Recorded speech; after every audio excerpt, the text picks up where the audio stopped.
नमस्कार मंडळी, मी कांचन नमस्कार किचन मराठीमध्ये तुमचं स्वागत आहे। आज थोड्या वेगळ्या पद्धतीने चमचमीत अशी भेंडीची भाजी करणार आहोत, जी तुम्ही वरण भाताबरोबर किंवा पोळी पराठ्याबरोबर खाऊ शकता। सकाळी झटपट असं मुलांना टिफिनला पण बनवून देऊ शकतात। व्हिडिओ शेवटपर्यंत बघा। चला तर मग रेसिपीला सुरुवात करूया। तर इथे घेतलेली होती अर्धा किलो भेंडी, जी मी स्वच्छ धुवून घेतलेली आहे आणि भेंडी छोट्या पीसेसमध्ये कापून घेतलेले आहे। आता तुमच्या आवडीप्रमाणे भेंडी तुम्ही छोटी किंवा मोठीही कापू शकता।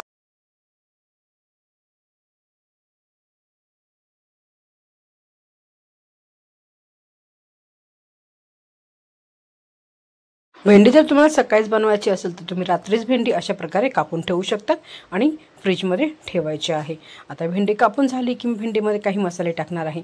त्यामध्ये आहे अद्रक लसूणची पेस्ट, त्याचबरोबर टाकणार आहे चणा डाळचं पीठ यानी की बेसन,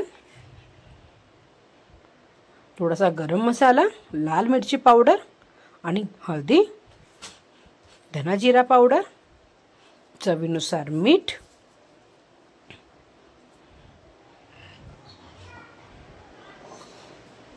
आणि हे सगळं व्यवस्थित हाताने मी मिक्स करून घेणार आहे। थोडंसं तेल टाकणार आहे म्हणजे जे मसाले आहेत ना छान भेंडीला मधपर्यंत लागतील। हाताने मिक्स करणार आहे म्हणजे व्यवस्थित हे कोटिंग होईल। मसाले चणा डाळचं पीठ व्यवस्थित मिक्स झालं की कढईमध्ये टाकलेलं होतं थोडंसं तेल आणि यामध्ये मी आता भेंडी टाकणार आहे। कंटिन्युअसली ही हलवायची आहे आणि एक 5 ते 7 मिनिटं ही भेंडी आपण व्यवस्थित फ्राय करून घेणार आहोत।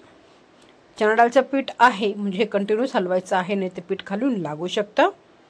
तर तुम्ही ते बघू शकता भेंडी व्यवस्थित अशी शिजलेली आहे। खूप झटपट अशी ही सॉफ्ट पण होते आणि जे आपण चणा डाळचं पीठ वापरलेलं आहे किंवा मसाले वापरलेले आहेत ते व्यवस्थित इथे मिक्स झालेले आहेत। आता ही भेंडी मी वेगळ्या भांड्यामध्ये काढून घेणार आहे।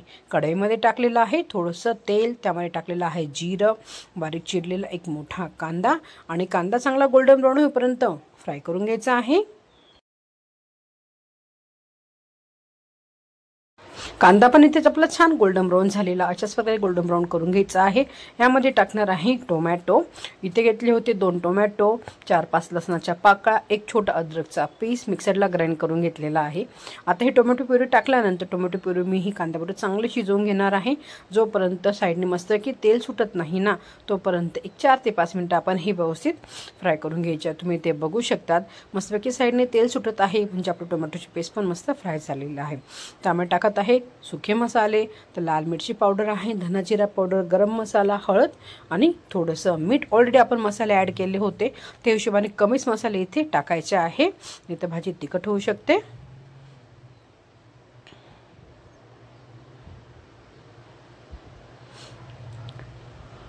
आणि मसाले पण आपण 2 ते 3 मिनिटं व्यवस्थित शिजवून घेणार आहोत। थोडंसं पाणी टाकायचं आहे आणि मस्तपैकी तेल सुटेपर्यंत हे वाटण फ्राय करून घ्यायचं आहे। तुम्ही ते बघू शकता मस्तपैकी तेल सुटलेलं आहे, वाटण पण छान फ्राय झालेलं आहे। आता ह्यामध्ये मी टाकत आहे थोडीशी बारीक चिरलेली कोथिंबीर आणि भेंडी, जी आपण ऑलरेडी आधीच फ्राय करून ठेवली आहे। ही भेंडी तुम्ही रात्री जरी फ्राय करून ठेवली फ्रीजमध्ये तरीही चालू शकतं, म्हणजे सकाळी भेंडीची भाजी झटपट बनेल। थोडंसं फ्राय करून घेणार आहे।